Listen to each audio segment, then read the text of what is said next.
in the plane. Oh, George, she's got it. It took long enough. All right. Well, hi. It's amazing that we're dressed almost exactly the same, although I have a guayabera and you have more of a younger man's shirt. I have a Adidas. When I was in Nicaragua, all the priests and brothers wore guayaberas, so I guess I'm okay. channeling my inner... Yeah, I recognize that as a Mexican style. Hispanic style, Hispanic style. Well, one of the things that I wanted to talk about with you, Troy, is to explore this notion of archetypes and also explore what you and I always are just endlessly fascinated by, which is this sense of the Jesus Christ event. Who was Jesus? What was this event? And then because of your background of being a Christian spiritual director, how many years is it now, or decades? Decades, yes. Since the mid-'80s. Okay.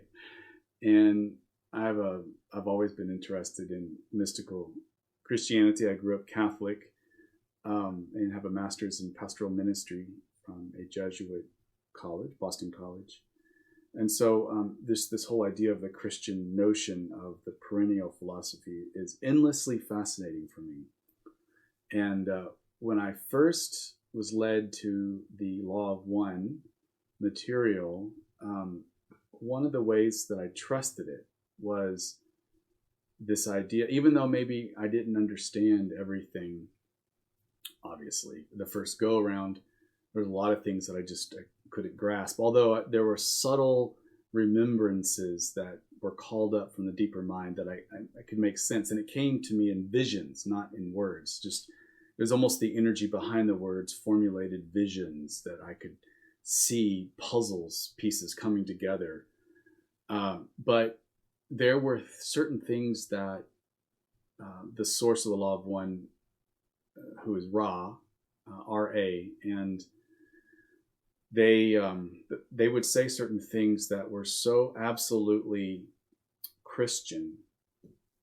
At least that was my bias that I heard, but not just conventional Christianity. It was Christianity of a fairly elevated and advanced understanding, given by people, let's say, that I was attracted to, people like Thomas Merton, Cynthia Bourgeault, Richard Rohr, some of the mystics, Teilhard de Chardin. These kinds of these authors of the mystical Christian universal vision, when they would talk about their understanding of Christianity, it would be so beautiful and heart-opening and seem so right to me. And then the way Ra would present some of their understanding of the metaphysics of the world, and it would be absolutely congruent, in some ways even word for word. Moreover, because I grew up in a liturgical denomination, Catholic, I always am attracted to the ritual. And in the Mass, there's always an opening invocation, if you will, and there's a closing invocation.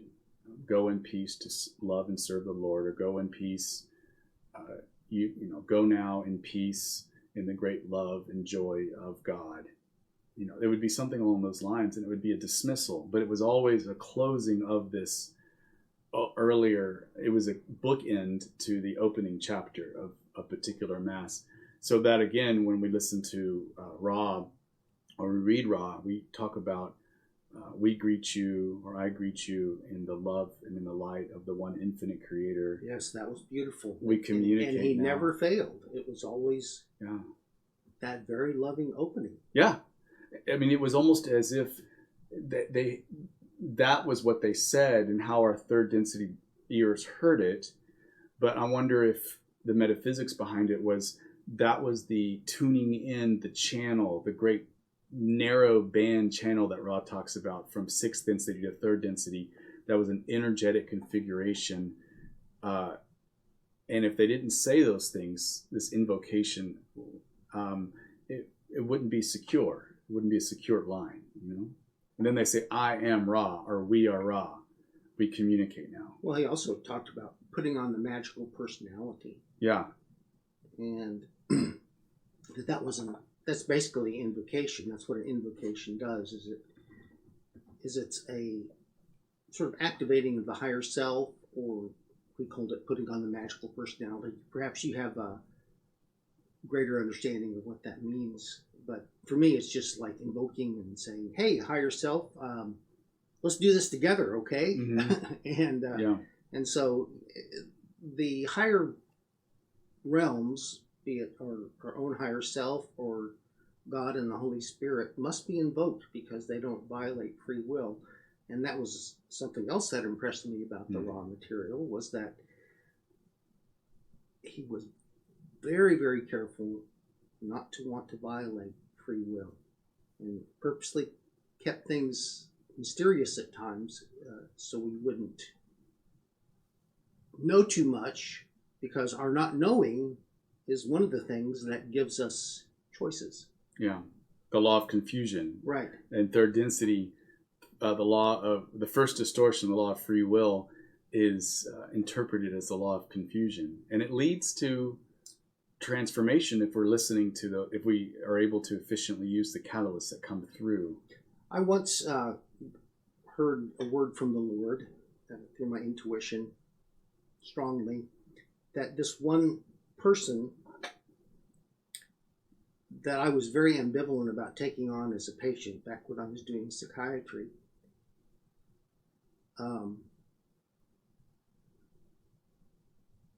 I took this to the Lord about, should I take this person or not? Because she was going to be difficult. Mm-hmm.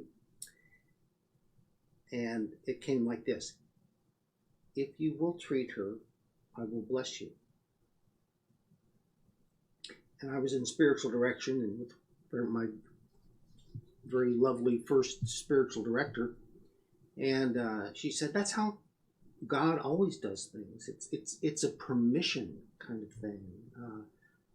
He never tells you what to do. It's always this protecting your free will, and Ra was the same way. Yeah, beautiful. You mentioned something earlier there, and I think it would be a good touchstone to build upon this conversation, because it's a complex and beautiful conversation that I want to have, and it might be so complex and in depth that this would be a part one of a series. I don't know how this is going to actually unfold, but I have a good feeling about it. And that is to speak about a lot of different things that seem to be coming together in a fountainhead. Might be in the society at large, but it's certainly happening inside me. And so I'm trying to synthesize. I don't originate a lot of novel ideas, but I do synthesize things and then pass it on to you, and we walk together in our discernment. And so this idea of archetypes, this idea of blending metaphysics, maybe even Christian metaphysics, with this sense of the law of one metaphysics, and not finding them in any way opposite. Maybe on the surface level they can be scary, opposite, let's say, but at the deeper levels, I don't find incongruities. I really find that it's, for me, I'm going to argue it's one and the same thing, with a little twist in the Christian story. But one of the great teachings, I would say, of the law of one, if I were ever asked, for example, what is the law of one, and how is it different, say, from a lot of other New Age out there, because it is New Age, if you will. I mean, it has all the elements of what New Age would be, and for conventional Christians, it's a no-go usually, unless you're led there, and then a person is often in a conundrum about how does one measure this against one's own background, especially if there's fear of getting it wrong, And what I would say to that question, if I were asked what is the law of one, especially in light of New Age, I would say that it encompasses all of New Age elements with a specific emphasis that I don't find in many New Age writings. And what I do find in good Christian understanding. And that is being here in this material embodied world is not a problem. It's not to try to escape this flesh, this world. It's rather to learn how to engage with it more fully. What is presented with us right here and right now in these bodies with these senses, because this is the one infinite creator experiencing itself. This is the infinite glory right here in this world. It doesn't exclude engaging with the other worlds or even subtle realms at all, but even subtle realms are done through our embodiment here in third density space-time, in this particular plane of existence. And the Christian message at its core is that incarnation, that there is an incarnate nature. The nature of manifestation is that God is incarnate here in this world. And that thingness is beautiful. It's sacred. It's the highest sacred out. It's sacred. And so I would say that the Law of One material is New Age, and it's radically espousing a kind of incarnational spirituality that preferences the present moment as it is manifested here. Our life situations are sacred. Doesn't mean that we are to embrace bad things like, oh, this is great. But it is through the engagement with difficulty and also to experience joy and delight. It's through the engagement of these things that we ourselves, as the one infinite creator, experiencing ourselves as right now Troy and Doug, that we grow. And not only do we grow, but God in us and through us, as us, grows in learning about God's self. So we're the sense organs of God, but our experience here too, our own senses are literally our own sense organs that we experience this manifestation. Well, can I just read you something that I wrote, which I think you might have on your website? And we'll make this available on the show notes. Yeah. Okay. The image, idea, and intuition of God as the ultimate one, or singularity, or the law of one, if you would, is foundational in both Christianity and Judaism. The Shema announces this fact in every Jewish service of worship. Hear, O Israel, the Lord our God is one. The term monism was introduced in the 18th century by Christian von Wolfen in his work Logic in 1728 to designate types of philosophical thought in which the attempt was made to eliminate the dichotomy of body and mind and explain all phenomena by one unifying principle, or as manifestations of a single substance. Mm-hmm. So the law of one is not New Age in the sense that it was well predated the New Age movement. Of course. It's and philosophers and so forth were coming to appreciate that kind of thought and gave it this term monism. And of course, in our age, the appreciation of quantum physics that tells us that all things are a unified field, mm-hmm. really at their foundation, much more than they are individualized things, further supports that monism, if you would. And so there's some interesting philosophy, again, predating Ra and the law of one. Material. Mm-hmm. Right. That invites Christians mm-hmm. to consider this without necessarily thinking of it as New Age. Yeah, that's beautiful.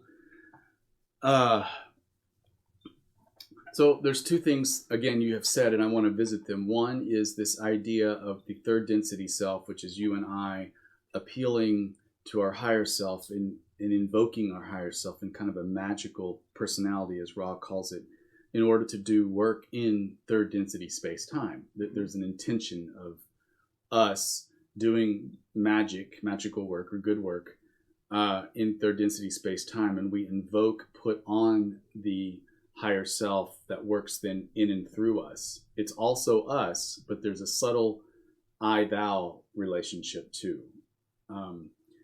And so that's one thing. And the other thing that you've said there is this idea of quantum physics, that there is, I think Ra would call it the infinite possibilities, that there's just infinite possibilities, infinite potential possibilities. But that possibilities can coalesce and become a particle. You know, we have the wave and particle duality. It becomes a particle, and it is in the particleization of something, or that's the manifestation there in space-time, third density space-time. Incarnation. That's the incarnation. And it has its analog in time-space, you know, which has its own particleization, maybe in more of its pristine form or its archetypal form.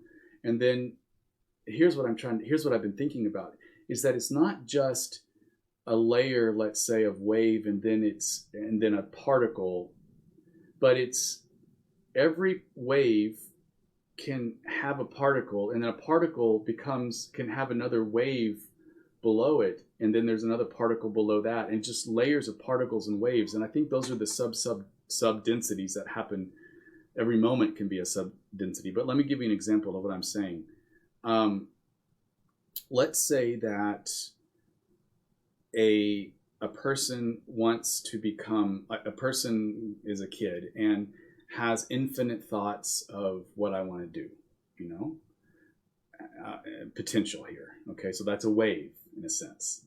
And then at some point they begin to really feel like, I think I might want to be an architect. And so of the potentials, of the potential ideas and concepts, there emerges a particleization of all the different occupations. There emerges a concept called architect, and it comes to a kind of particleization. But nevertheless, that's still a wave. I mean, it's still infinite in its. If you're an architect, you can draw a lot of things, and there's all kinds of different architects. But that it came to a probability or a new kind of crystallization is one thing. But now it opens up a whole new field of again, possibilities. What kind of architect? And so let's say they become an industrial architect. I'm assuming those are the kind that make buildings. I'm just going to guess here. But okay, they want to become an industrial architect.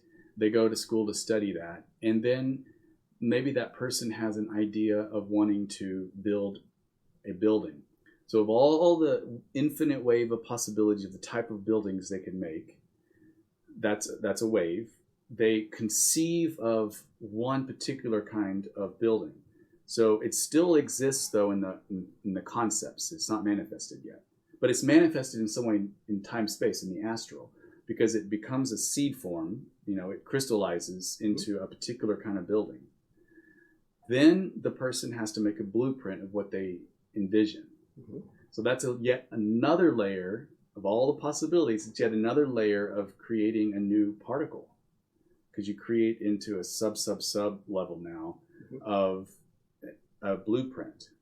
But that's still not manifestation in space-time, because then you have to take that and then send it off to people or whatever and have them build it. And then when it's built and finished, that would be the crystallization of it. But yet that still becomes another wave, because once you have a building that is manifested in space-time and it's concrete, you know, it's brick, it's here, brick and mortar, it is its own absolute crystallization. But it does not account for the different, its infinite possibilities now are open to all the experiences that other people, you and me, would witness and create by walking into and out of, and what happens inside the building and all of that, that the building itself, through experience and engagement, witnessing, you know, by other people, by other incarnated entities, create yet another layer of crystallization. so example, the Taj Mahal was probably envisioned before it was created, and then it was created, and sure, it was created as a holy temple, but when you and I say Taj Mahal, it evokes something of its own essence that was long in coming through the relationship of thousands and thousands of people entering and exiting. Okay, and how does that enhance your life, Doug? Because it makes me feel that every moment is its own crystallization, but it's also a possibility, opens up other avenues, other directions to move on. And it helps me as a counselor, because I've been a counselor for 20 years. For example, if someone who has created a certain kind of crystallization in their life, a certain way to be stuck, let's say, and that's why they're coming to counseling. Mm-hmm. So that's a way in which their wave collapse, the collapse of their wave is manifested as a quagmire in their life. Okay. Then they and I can analyze this wave, this particularity with some degree of objectivity and how it affects their life, and then realize that there's a whole new way that they can engage with that in a new way that opens up all kinds of possibilities that are much more functional. Mm-hmm. And they have the agency to do that once they can see it as its own particle. I don't have to engage. I don't have to allow this particle to define me, the way the quagmire of my life is. I can choose different ways to act, and that opens up a whole new possibility. So that'd be one way. Okay. The other way that's more relevant to our conversation here is the sense of the Jesus Christ event as something that happened both at the micro level with the Jesus, the entity, and the macro level, which I'm going to argue here is something that was a little bit like Jesus as representative, almost an archetype of humanity. I think the biblical term for the human one, the archetypal one, would be the Son of Man, because in the Bible you'll see the quote, mm-hmm. Son of Man everywhere. But that is biblical speech, according to Richard Rohr and Cynthia Bourgeault and other theologians, to say that this is the archetypal man. Yeah, and that was a fairly common idea back then, apparently. The Jews, mystical Jews, Judaism had the idea of the Adam Kadmon. Mm-hmm. The idea was the primordial man. Okay. What was behind that? And of course, Paul loved that idea because he referred to the first Adam, mm-hmm. and then Jesus was the second Adam. Yeah. And so this was all archetypal reasoning that never made a lot of sense to me until I became an archetypal psychiatrist, psychologist, if you would. Because I understood that these patterns had been placed in the universe with a kind of semi-autonomous, semi-independent existence. Yeah. And they function, and they're there for us to use as resources or not. Yeah. But they influence our growth and development along the way. Yep. And and if we can catch their energy, they empower us to live a more enthusiastic and energized life. And of course, the Jesus archetype, the archetype of his life, which is sort of a hero's journey, mm-hmm. is very exciting and very empowering, and has inspired countless people through the ages mm-hmm. To greater things and greater acts of sacrifice and greater acts of self-giving. And so it has an archetype. There's an archetypal reality that energizes human personality that exists in this realm that Jung called the collective unconscious. Yeah, beautifully said. And I kind of feel like the Jesus Christ event was a way in which humanity, through Jesus, the entity, and so I'm going to talk a little bit what I mean by that, invokes the great Ankh, the actual, if you will, the archetype of archetypes, the Ankh, this dying in the name of transformation, a dying and a rising, or loss and renewal, or death and life, or as Ross says, the nature of manifestation is valued in the losing. Okay, you might want to tell your listeners exactly what the shape of the Ankh looks like. Yeah. And why it is such an important symbol to you. Yeah. And before that, let me just circle back and tie off that one idea. And this idea is that I think that in the Jesus Christ event, there was a way in which the Logos itself, in the analog of, let's say, Troy invoking his magical personality and then doing work in 3rd-Density, Jesus, the entity, as the archetypal one, which is something that he approached in his life, moving into a singularity. And that singularity would have been to become a perfect archetype, the archetype of a human. And the Logos itself then coming into exactly upon the cross, which is its own kind of Ankh symbol, becoming, there was a union and a oneing that happened upon that, so that from this logoic cosmic power of the archetype of the Ankh, and I'll talk about that in a second, then Jesus, the 3rd-Density entity at that time, pronouncing, "Forgive them, Father, for they know not what they do," ushered in a new change in humanity's collective consciousness. So I'm going to talk a little bit about that. That's where I'm going. But to talk about what the Ankh is, Ra talks about that. And of course, in Egyptian pictograms, you're going to see the Ankh everywhere. That's a cross with a head on it, yeah, kind of thing. It's a cross with a circle on it. Right. And what Ra says is that the Ankh is a circle that represents the eternal or infinite potential, or intelligent infinity. But anyway, some level of it, the circle of the oneing of all potentiality, the Godhead, if you will, wanting to experience itself. So you could say that the circle represents, just to make it very clear, white light.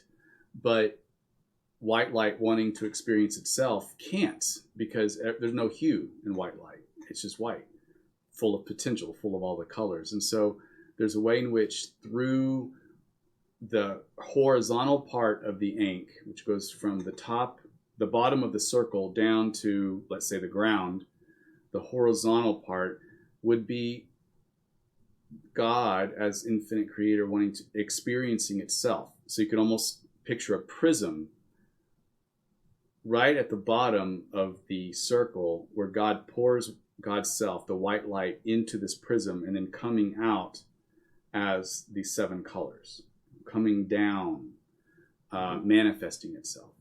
And so that is the horizontal. And then the vertical cross would be levels of transformation. So perhaps you could even say that the first Ankh of manifestation would be the circle with the horizontal line, and then the vertical line all the way down to the ground. And the horizontal line, you could say it almost is completely perpendicular to the bottom of the vertical. So it's really kind of like a lollipop. And at the very bottom is this little bar, okay? Because that could be 1st-Density. And then over time, there's a spiraling up, a twisting of, almost like in corkscrew fashion, of the horizontal going up. You've started to describe a caduceus in your Ankh. Well, I think it's the same thing. Yeah, you're right. The caduceus. And so you start to see this upward spiral of movement of the horizontal going up, up, up, and every turn upwards is a higher level of manifestation, or if you want to put it on the micro level, maybe when we're incarnated here as a baby, it would be again that lollipop with the horizontal piece at the very bottom, and then as we grow and learn, it's again spiraling up. Mm-hmm. And I think that what Ra's saying is that the very process of the spiraling up, if you will, the greater and greater transformation, the process of that transformation happens through dying to our former way of life, whatever that is, our former way of thinking, our former constructs, mm-hmm. To the point where we're broken. Whatever we were doing before doesn't work, whether conceptually or emotionally. And then that is when we're in liminal space, and that allows something new to come in. And when we can live in that newness, it can move us into a greater way of seeing ourselves and the world more in line with, let's say, non-dual or holistic seeing. And so that spiral keeps moving up and up, but it's always an upward movement through dying to ourselves, which is the quote losing, as Ra says. Mm-hmm. So I think that's the message of the cross, because I think when you see a picture of Jesus Christ crucified with the what do you call these things? The thorns, the crown of thorns, or sometimes it's the halo. But regardless, I would say then that the cross itself can represent the logoic archetype of the Ankh coming into third density time space, not yet manifested. But then it took a Jesus entity to say yes to the mission of becoming an Ankh to an absolute undistorted level in third density, becoming the archetypal human through his life, mm-hmm. Through his own process of dying, and to his own process of listening to God and sacrificing, and then merging Jesus crucified upon the cross. Is when you have those two together, you have the absolute cosmic power of the cosmic logos in third density now manifested, brought into space-time through Jesus's continual life's journey that led him on the cross. Let me address the idea of, well, first of all, that spiraling upward is a very orthodox idea. Okay. It is called divinization or theosis mm-hmm. in Orthodox Christianity, and the idea of becoming godlike or like Jesus is a very orthodox idea, and a bit unfamiliar to Western Christianity, but it's there if you're looking for it. I just wanted to drop that in there. Yeah, I think that's a really good point. Mm-hmm. And so one of the things that I wanted to share with you and see what your thoughts are is why was the Jesus event necessary, or why did it happen in third density? Like, what was there a need to have this kind of cosmic logoic participation on one side of, in time space, kind of a reaching in, and then in space time and third density having an entity, Jesus became Jesus for us, becoming so, approaching a singularity where he became the Ankh on this side. He became also, the human archetype, the human one. Why was this necessary? So that's one of the things I wanted to talk to you about too, is in terms of the human collective consciousness. What do we know about human collective consciousness prior, in general, at least in the Western world? I'm not real familiar with the Eastern world, but what was going on in our collective consciousness at that time? It's complicated. Yeah. But you have to look at the culture Jesus came up in, and that's the Jewish culture. And of course, they had this elaborate sacrificial system where they sacrificed animals and wheat and barley and different things. But that was a step up from. Yeah, well, they came out of Canaanite culture in Ur. Yeah. and where there were other kinds of sacrifices. At least among the Canaanites, there was the passing of your children through the fire. So they were doing human sacrifice. Mm-hmm. And so the idea of sacrifice seems to be an important part of humans longing for God, or transcendence at least. Mm-hmm. And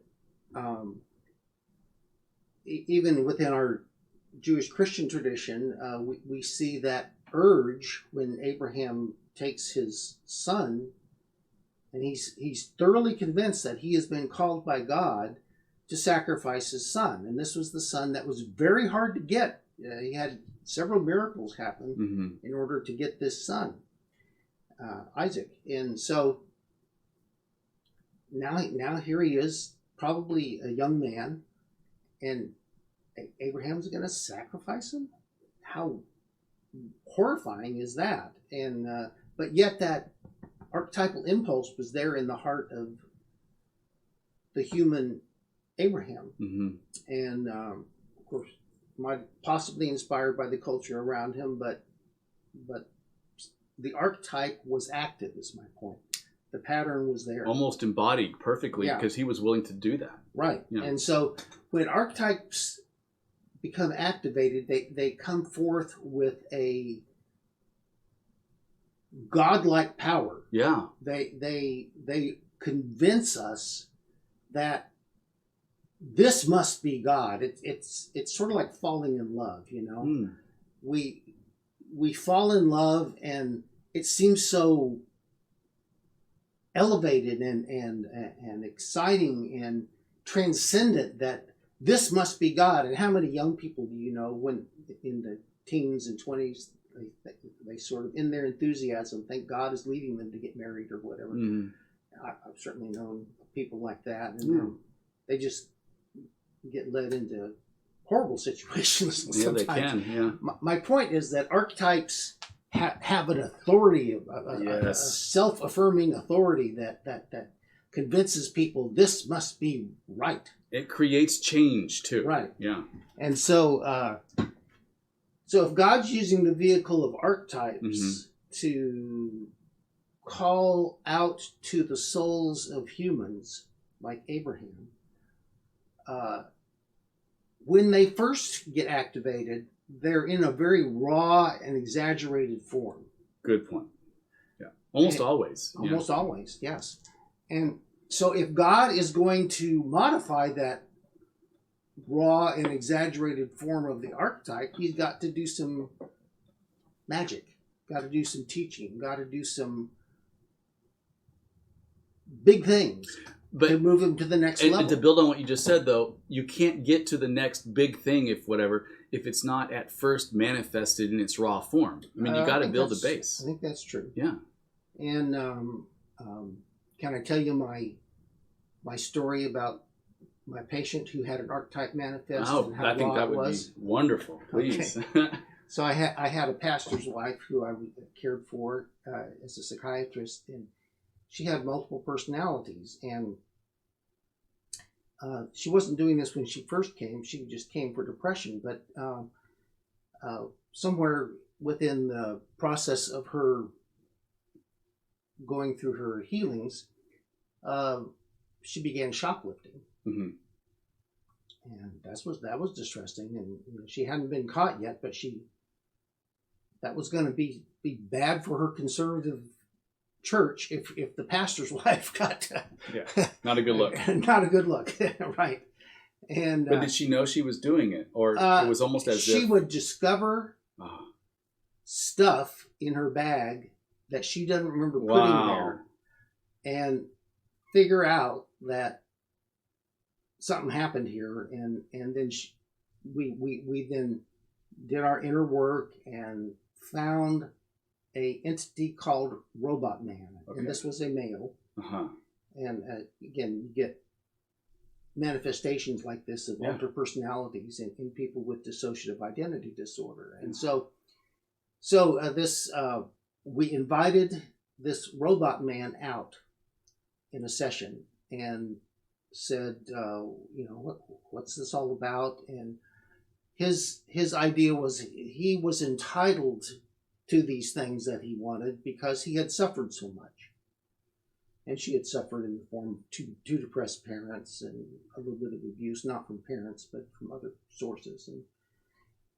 But my point is, it was very entitled and very raw, just like this thing inside of Abraham that said, You have to. You have to go sacrifice and your it is son. good that you do. Right. Yeah. Well, the robot man was entitled like that, yes, and in a very forceful way, and would take over her personality and shoplift. Oh. So I said, so I did some things, and we wanted him to express his anger because I wanted him to go through the grief process, get unstuck from this entitled state of being, okay, and be sad that he suffered, but not be stuck in this entitled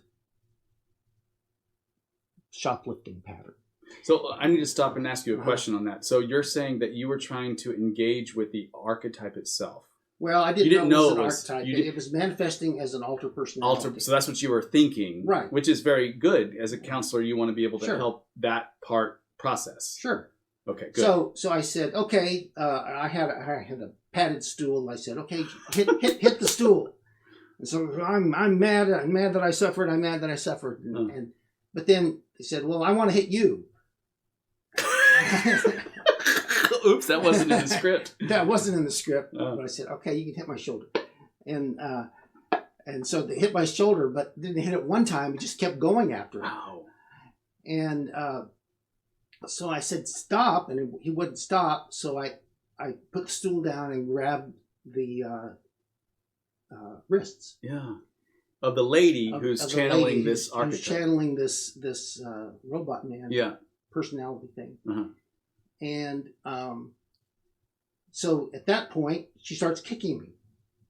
And so I've got her by the wrists, but she's kicking me. And I say, what do I do now? And so I turned her around so as not to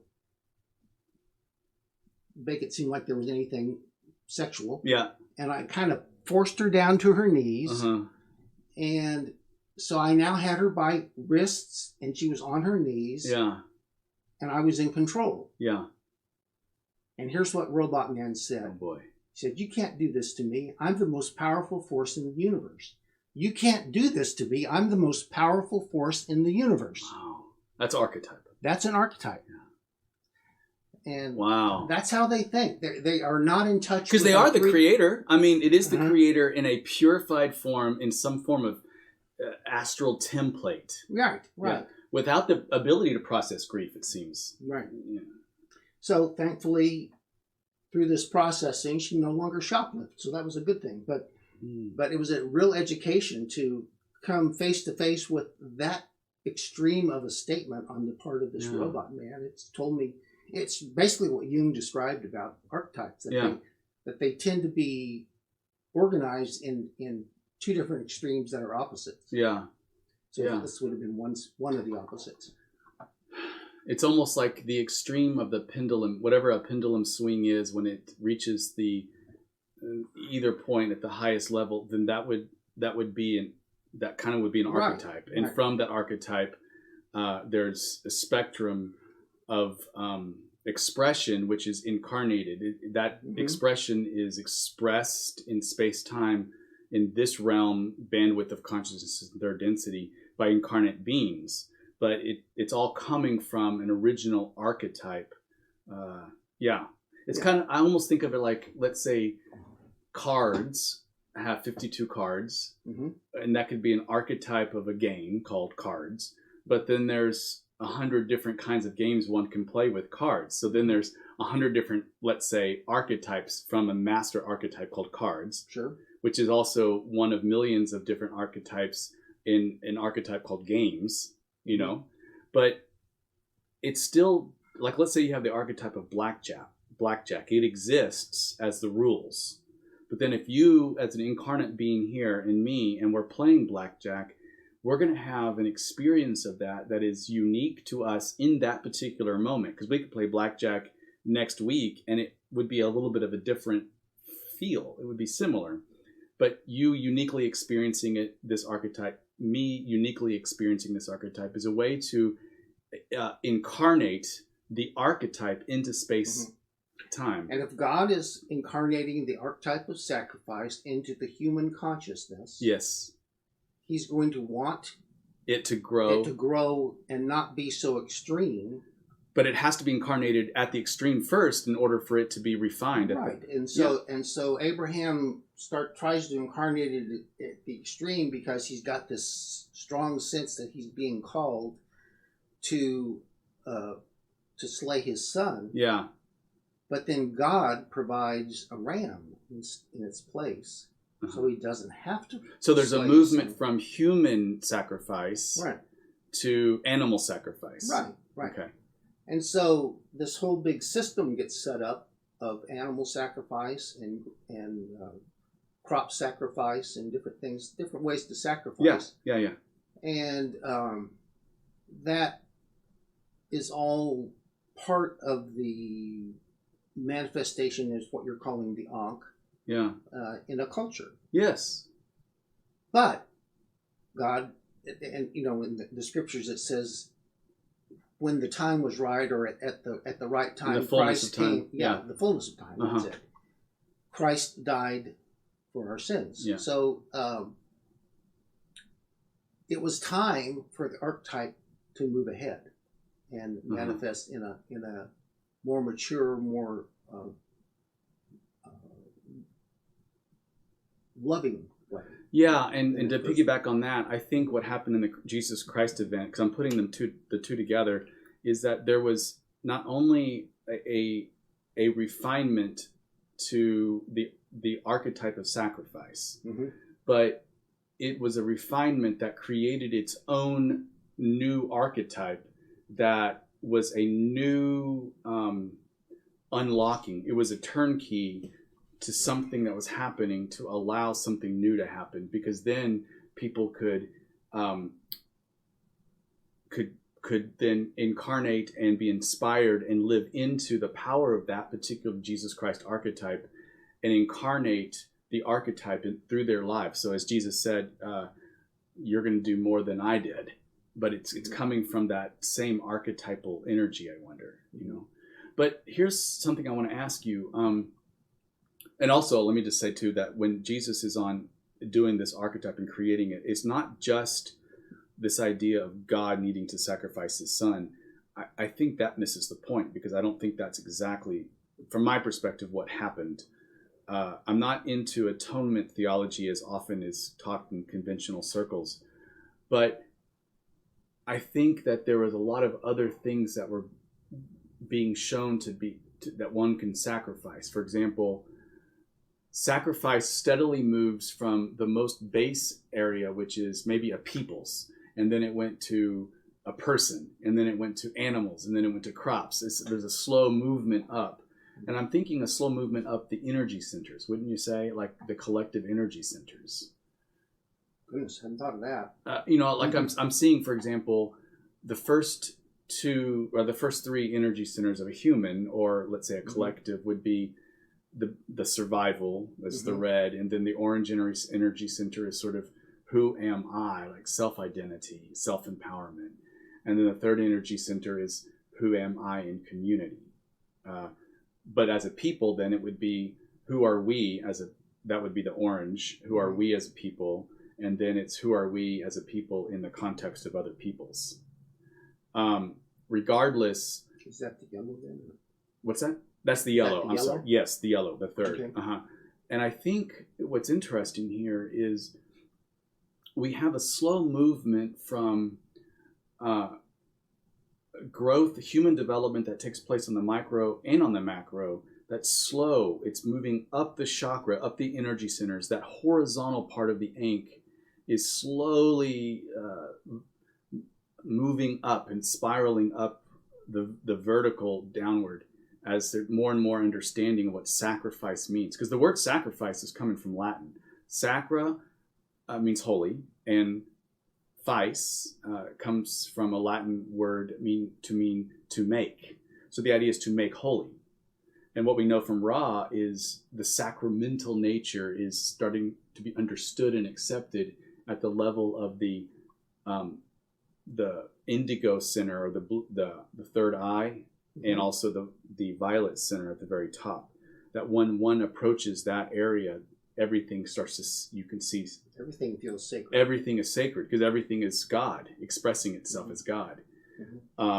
But there's a slow movement. So to sacrifice is to make holy, and there was this sense that I have to lose something in order to gain something. And I'm wondering if when we have the Jesus Christ event on one level, you have this archetype of sacrifice being transmuted from what I would argue is almost a stuck, closed energy circuit loop in the first three chakras over and over and over again, to finally opening it up into the heart. Holistic seeing, holistic embracing, holistic receiving. Well, sure, of course. And that was the big deal about Jesus's message. And the kingdom of God is within you. Yeah. But, so it moves sacrifice externally, right, to an internal movement. Make it a part of your heart. It's not about keeping the law. It's about, we use a lot of hyperbole to sometimes express that, but it's about what's going on in your heart. That's what's important. Yeah, exactly. So here's one of the things that I wanted to throw at you too, is this idea of sacrifice as you talk about it, and there's a slow development of understanding that the archetype is incarnated, let's say in Abraham, and with the sacrifice of his son, and then there we see a movement up with the ram being put there, right? And then the idea is that there's a slow progression all the way up to where Jesus, who is supposed to be the human one, saying you must sacrifice yourself in order to... It's the Lamb of God who takes away the sins of the world. Yeah, says John the Baptist. And I think it's not just that Jesus, it's basically the archetype of a sacrifice embodied at that level will take away the sins of the world, because sin is not something that you and I do that's, quote, evil or bad. As far as I can see, sin is actions that I do that are based in the ethos of separation, where I see you and I as separate, and it furthers that ethos. It transmits that energy and furthers it. So, for example, if I'm doing something to somebody else, and that energy of my actions towards that person is seeing them as other than me and inferior to me in some way, or certainly other than, and I do something that starts an inertia of energy moving in one direction that will further the ethos of separation. That's sin. Yeah, and the open heart is what reverses that. It does. Because what does Ra say? The inertia of karma is stopped by forgiveness. It's the only thing. Acceptance and forgiveness. So when we forgive, we again open our hearts. We let go of our anger, feel our sorrow, pass on, and God resurrects a willingness to open the heart again within us. So the Lamb of God who takes away the sins of the world is one way to say the archetype that is now embodied in space-time, third-density space-time, that exists and was brought into manifestation through the Jesus Christ event, is one in which you can tap through your own will and faith and seeking, and then gain a magical access, because archetypes, as you say, want to be incarnated, to be able to forgive us our debts as we forgive those who trespass against us, as the Lord's Prayer is to forgive other people. And that's a way to bring in something that did not seem to exist on the macro level until the Jesus Christ event. Now that, again, I'm sure that there were lots of ways to think about this in the Eastern world, but I'm not sure if in a macro level we could see the sense of forgiving unconditionally. without a need for the other person to understand what was given. There's an open forgiveness, and that created an archetype that people could tap into. Because I think the way I'm understanding Ra is when you read between the lines in the material, and I wrote an article about this called something about swept into the maelstrom, the disclosure movement. And this idea is that from the very beginning of human incarnation here, at the beginning of 3rd-Density space-time, 75,000 years ago, up until the very moment, human collective consciousness as a unit, so we can call them Adam. Maybe we can call that Adam. What is it? Adam Caedmon. Caedmon. Okay, Adam Caedmon. The human collective consciousness seems to have been for all this time, and still is now, maybe slowly waking up, but most of the time has been stuck in this lower chakra, the lower three of a quid pro quo, or an eye for an eye, tooth for a tooth, or revenge and repay, vengeance and then revenge, Yeah, or even as it related to God, because God needs sacrifice in order for me to be accepted. And so God's doing eye for eye almost, isn't it? But Jesus moves us out of that into a kind of open-hearted forgiveness that's not, as you call it, quid pro quo. Yeah. It's just a freely given, because it's good for me, and it's good for God, and it's good for us all. And that doesn't mean we let people walk over us at all. Right. But it's good for us to forgive. And I think it's the ultimate. Well, it's one way to express the Ankh at the level energy of the heart, as opposed to lower chakras. Yeah, anger is one of our most entitled emotions. Yeah. Just like that robot man story I told you. He was very entitled to shoplift. Yeah. I found that I get angry with my wife and so forth. If I'll analyze it and realize, well, what am I feeling entitled about? It helps me understand my anger. I'll realize, yeah, I'm not entitled to that. and so I can let it go. And I'm not entitled that she be different than she is. A little bit of a tangent on that too is we have a cat right now that's 12 years old and has never been a very nice cat. And the cat's partner, if you will, the cat that we loved, died last year. And so since then, that cat is gone more grumpy. And since then, we have a dog and another cat. So this cat is just constantly hissing, angry. And about a month ago, I discovered has been peeing and pooping underneath the piano. And so this caused a lot of anger. And I was thinking about sacrificing the cat. My wife and I were joking, like, what can we do here? This is just terrible. And lots and lots of trying to fix the situation, but the cat even on the sheets that I put, would still pee and poo. And we were getting more thinking like, well, maybe we need to give this cat up for adoption. It's clearly not good for the cat. But I tried something. Now, I have no idea if this actually worked metaphysically, but I tried to invoke, because I was thinking about the topic that you and I are talking about now, and I thought, well, what if I were to invoke the Jesus Christ archetype of forgive them, Father, for they know not what they do. And so I looked right at Piper, the cat's name, and she's looking at me like, with, I don't know what she's thinking, but I'm going to anthropomorphize her, but she wasn't looking at me with joy and love. But I looked right at her and I said, I said, forgive you, Piper, for you know not what you do. I forgive you for you know not what you do. And that was the last time she peed underneath that piano. And that was a week and a half ago. She hasn't peed or pooed. Now, she might have pooed because sometimes the dog smacks the lips, but I'm not sure. But she hasn't peed, and that's, it's interesting. Yeah, very interesting.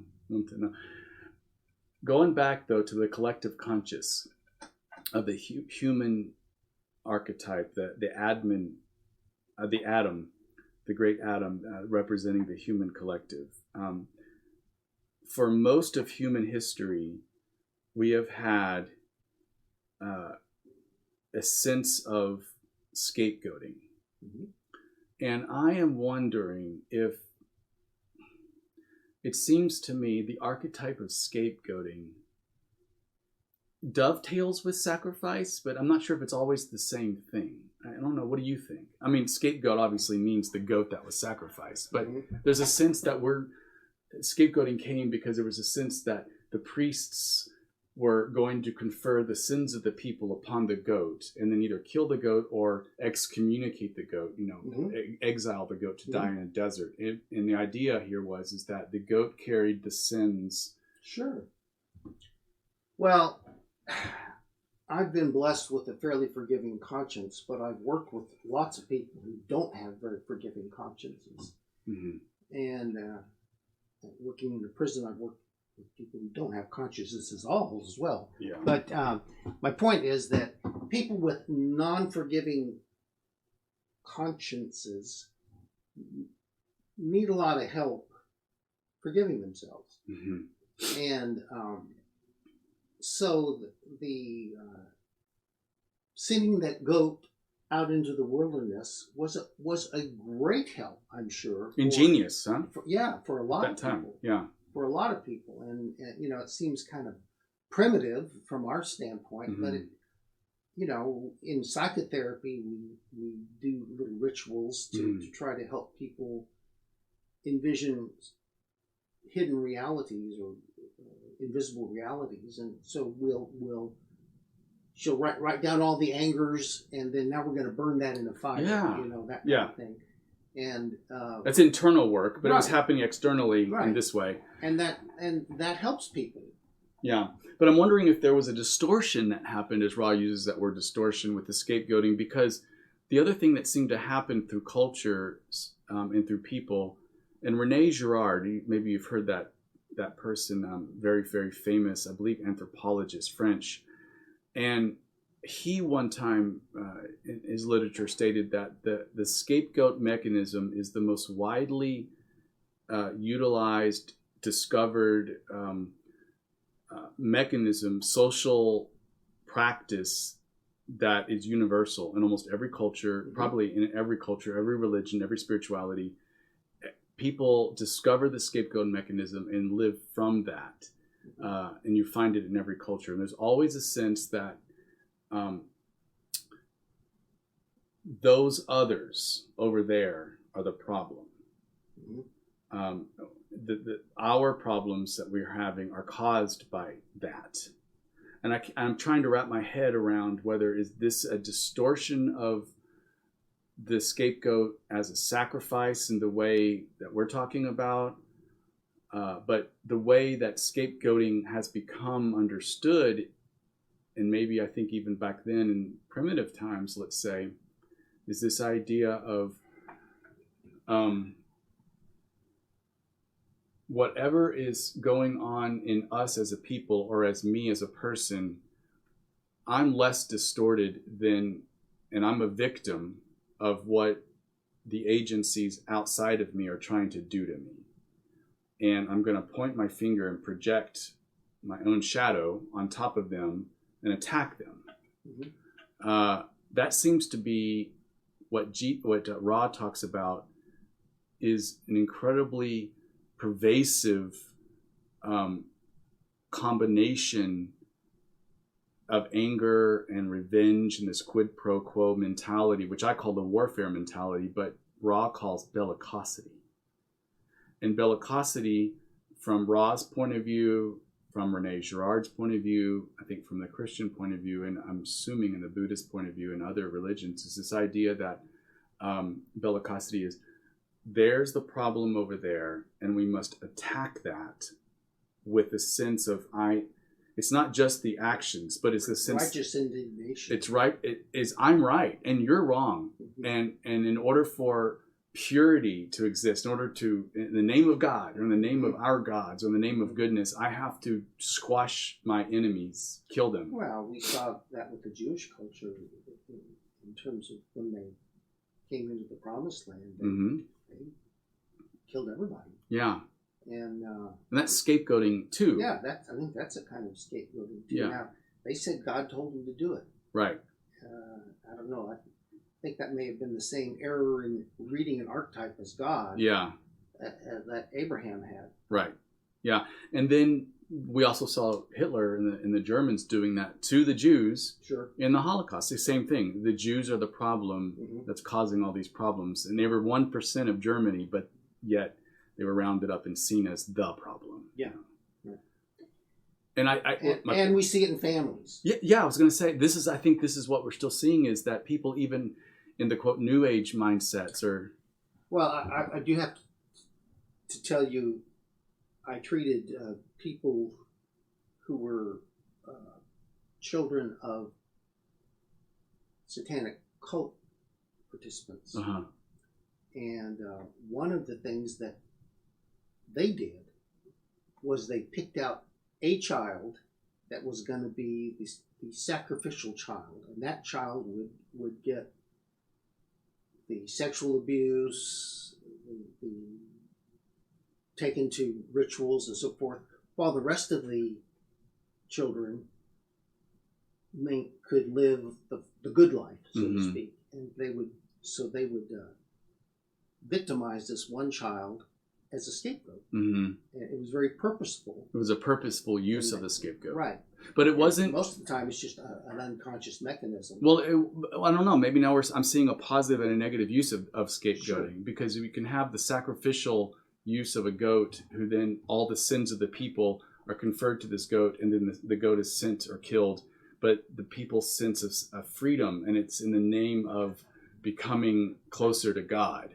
But maybe the perverted use of that, the negative use of using scapegoat, is to intentionally pick an object or a people and dominate them, to completely dominate them, control them, master them, and somehow karmically use that to further my agenda for growing along the negative polarity. And so it's really not in the service of union with God, but in the service of separation. Yeah. So maybe the scapegoat mechanism can be done in the way that is appropriate developmentally for a people, but it can also be used in a negative way, purposefully, to inflict, consciously, not unconsciously, but consciously, to inflict upon them negative things, so that I gain in polarity, negative polarity, for my own power to separate. So it's really the intention, perhaps. Yeah.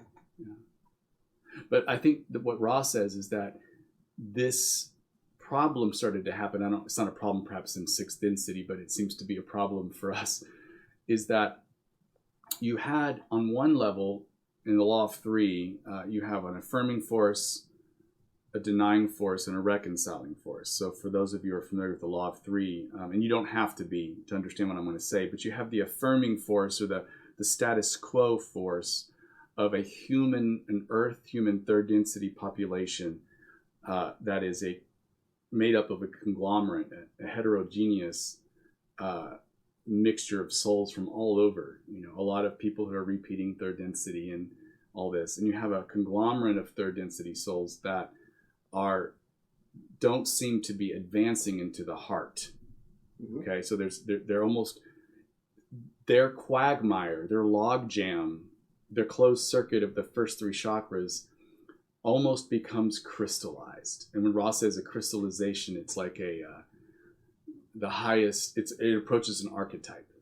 The crystallization is kind of an archetype, I guess, an archetypal manifestation. It approaches that.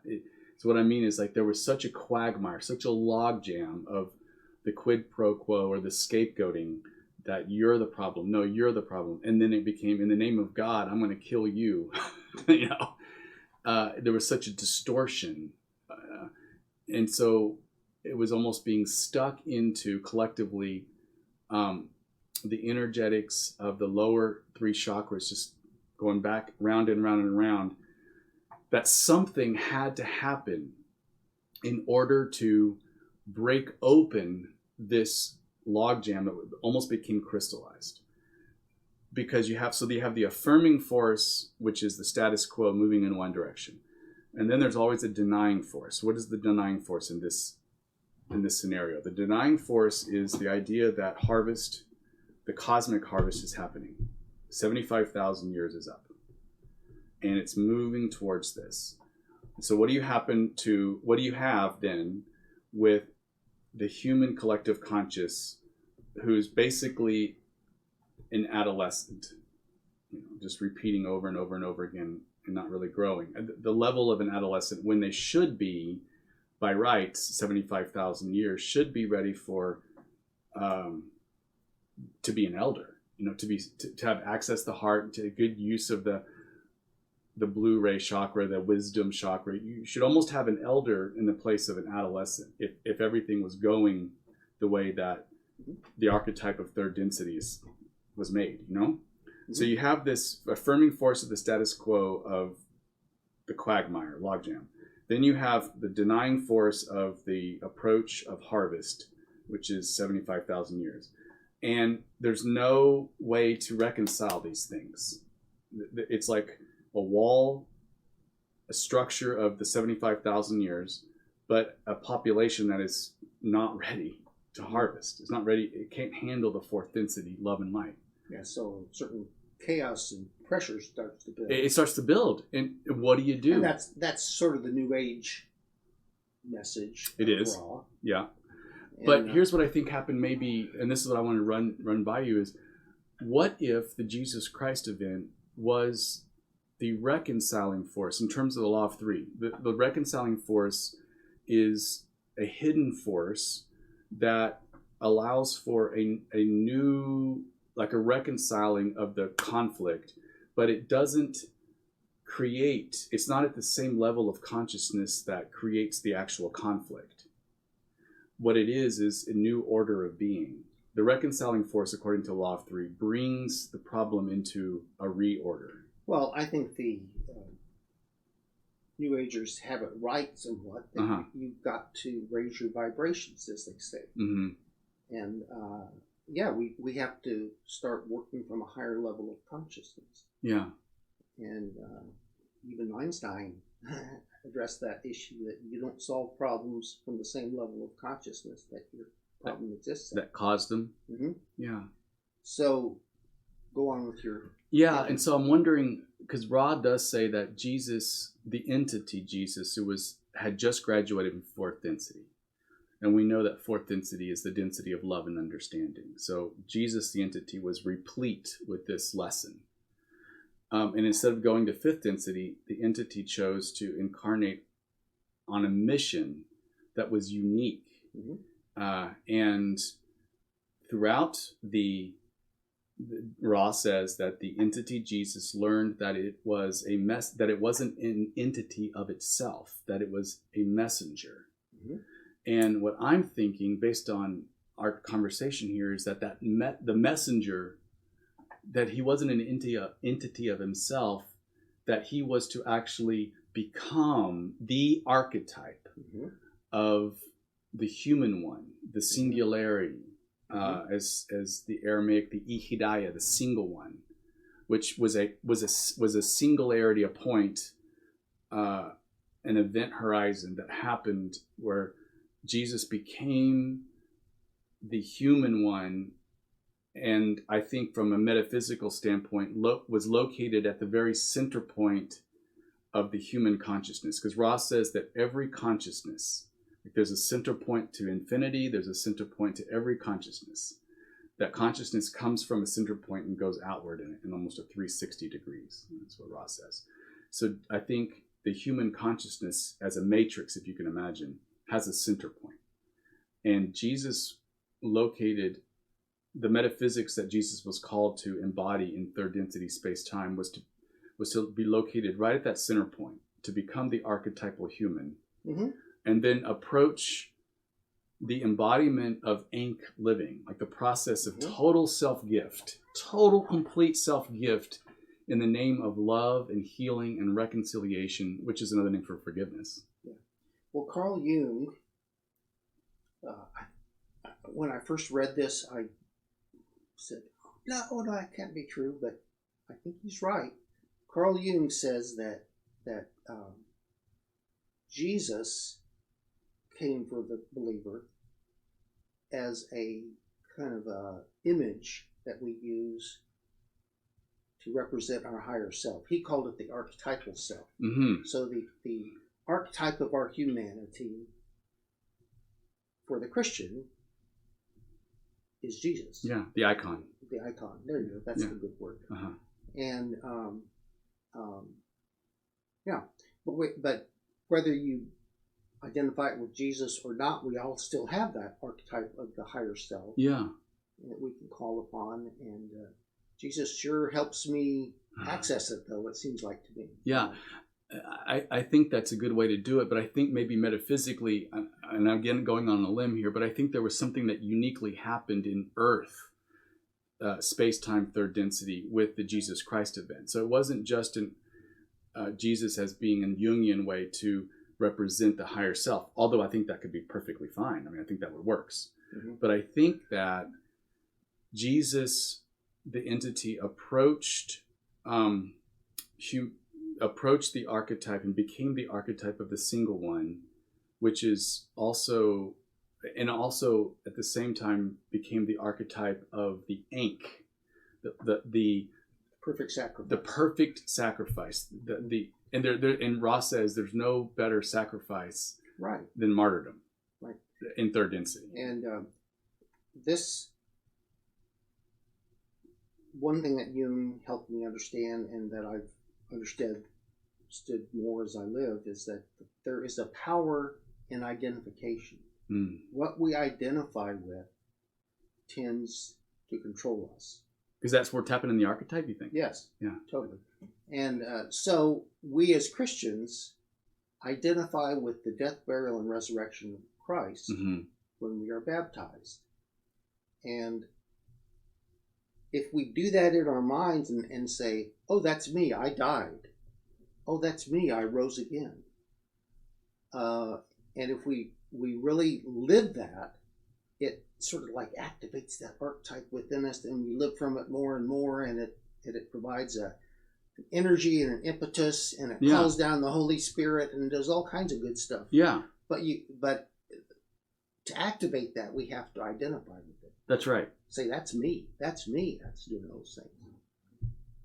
Again, And Jesus identified with the Logos yeah, when he said, I and the Father are one. yeah. Got him in a lot of trouble, too. That's why he was killed. Yes. But so there was a sense that through Jesus' martyrdom, he became the Ankh on this side of third density. Mm-hmm. And then there was a way in which the Logos, it seemed itself, created, I'm just guessing here, but approached third density from, let's say, I don't know, I'm just going to make this up, 8th density or 7th density. The power of 8th density, the next octave, comes into Earth's third density, time space. So it becomes a particleized thing in time space, but it can't be manifested into space time unless we have somebody here on this side in space time, third density, Who invites it into the heart. who invites it into the human collective consciousness. And identifies with it. Yeah, so perfectly. That becomes it in this great act of oneing. Mm-hmm. And there, I think, was a turnkey. That was the reconciling force of the affirming force, which, remember, the affirming force was the gridlock logjam of a human quid pro quo mentality, tit for tat, eye for an eye, the revenge scapegoating mentality, warfare mentality. So it comes in, and then there's the denying force of harvestability's coming up cosmically, something's got to switch. Then there was this reconciling force, the Jesus Christ event that happens at the collective consciousness that creates a new opening, a new archetype to tap into. That's ground. It's the archetype of the Ankh, which is envisioned in the icon of the cross, But the power of it, as you say, every archetype wants to be expressed. Well, imagine having an archetype of a cosmic significance wanting to be expressed. And Ra says the only power that can stop the inertia, and that's what we have. The inertia was so strong, it was moving towards the one direction of living out bellicosity. The only way to stop that is unconditional forgiveness. So the Jesus Christ event creates in space-time an archetype that we can now tap into. If you're following, and I don't think it has to be just Christians, I think it just exists in the human consciousness, that forgiveness, the ability to forgive in the way, W, capital W-A-Y, of Christ is a sense of forgiving, and actually not only that, but solidarity. I'm going to help carry your burden. I think Ra hints that the second coming of Christ is the coming of really a Christ consciousness to the human experience. Yeah. And it seems like we seem like we're a long ways from it still, but apparently that's what the New Age is about, is this coming of Christ consciousness. And I think what that coming of Christ consciousness, not only is it the dawning of 4th density, which is the heart chakra of the logos, as we're moving into that, but it's also the sense that human consciousness on a 3rd density space-time level, this bandwidth of consciousness that we enjoy, are able to access the heart. Because Christ consciousness is this sense of seeing holistically. And I think that Jesus, the archetype of the Jesus Christ archetype that was downloaded and installed into 3rd density, that's kind of how I see it, then became its own potential. Remember, wave, it became its own wave, a potentiality. It's an archetype, it's a wave in a sense. It's its own particle, its own thing, but it's a wave in which you can tap into in space-time, and then create and bring into incarnation Jesus's spirit, the Christian spirit of love and forgiveness, and carrying someone else's burdens for them. Forgiving people, even if they don't know they're being forgiven. There's a way in which we can pray for people, and that relieves them some level of, I think, karma, their own karma, and they'll probably still have enough that they can learn on, but it might be like lessening the load a lot. That's just sort of how I think about it. I'm not sure. What are your thoughts on that?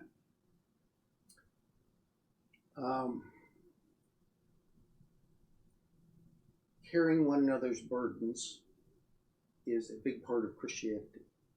And so I think something like that happens, and how it happens metaphysically, I don't know, but I think it's there. Cool.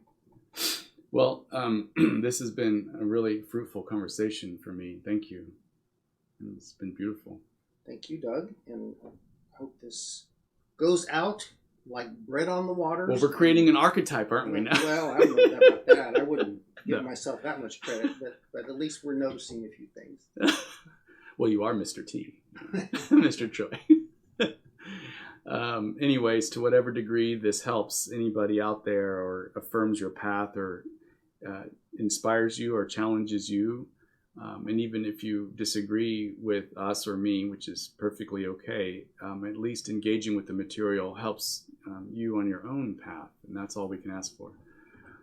So I'm going to say a closing benediction, if that's okay. Yes.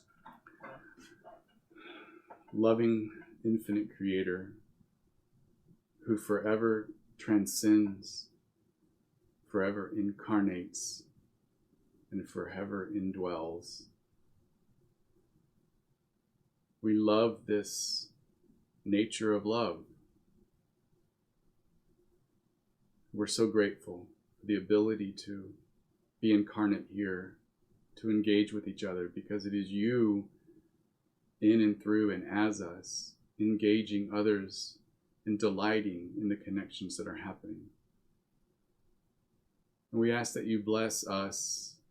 We tap into the beautiful archetypes of that exist in the metaphysics of love, forgiveness, and solidarity, and true holistic understanding and seeing. This open-hearted green ray energy and blue ray. And we ask that you bless this world, bless us, and help us to be instruments of your love and light and joy and peace in the world. Amen. Yeah. All right.